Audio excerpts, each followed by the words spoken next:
misdemeanor. This is no. This is not no slap on the hand. So hopefully he can do better. Her son accused of shooting a local pastor with a pellet gun. Mom's not happy. In fact, she's the one that turned her son in. Good evening, everyone, and thank you so much for joining me tonight. Jessica has the night off. We start tonight with a surprising story, not only because a young boy was caught committing a crime, but because of his mother's push to make things right. WOWT 6 News' Don Grenice was there as that mother and a pastor met shortly after the very crime that landed her son behind bars. Yeah, Matt, that's right. I actually called her up this morning, and she was not shy to talk with us. She hopes that others might learn from what her family is going through. There's this guy in the middle of the road pointing a gun at me. Father Tom was just praying. He likes to walk, as he says, his prayers at night. But this night, a young boy fired his pellet gun at him. What are you doing? The boy ran. The priest called 911, and a neighbor even came out to protect him with a crossbow. Minutes later, as Father Tom waited for police, the boy came again, but this time demanding cash. Give me your money. I want your money.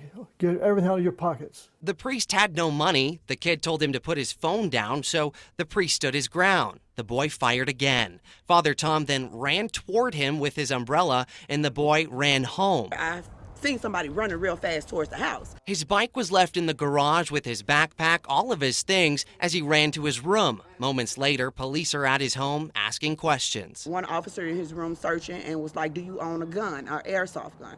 And he was like, no. But come to find out, the gun was sitting right there on the TV. Caught red-handed. Mom actually turned him in. Her son was taken in, and he now sits in the Douglas County Youth Center. I mean, I'm not a mean mom. I do everything I can to help my children, support my kids in the best way possible. But this right here, I'm not going to support. She says he and his friends call themselves the YOK, Young Omaha Killers. They sometimes steal from unlocked cars or shoplift. She's tried to get him help, counseling, even a beating or two, she admits. To the priest, I do want to apologize. So we went across the street with her to talk to Father Tom. We introduced ourselves, and I let them have a private moment, priest to mom. I think that's very courageous for a mother to turn in your son and just say, he's been doing something bad.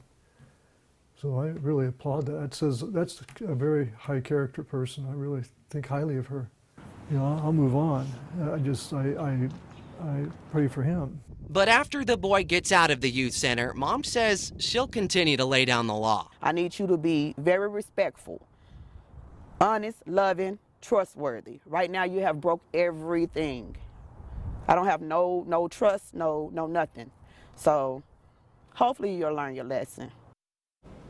She hopes that being before a judge, going to the youth center, is a wake-up call for her son and that he'll start to take all the things that he's done more seriously. Now, as for Father Tom, he does have a few marks on his head. He says he'll use this story in his sermon so others may learn.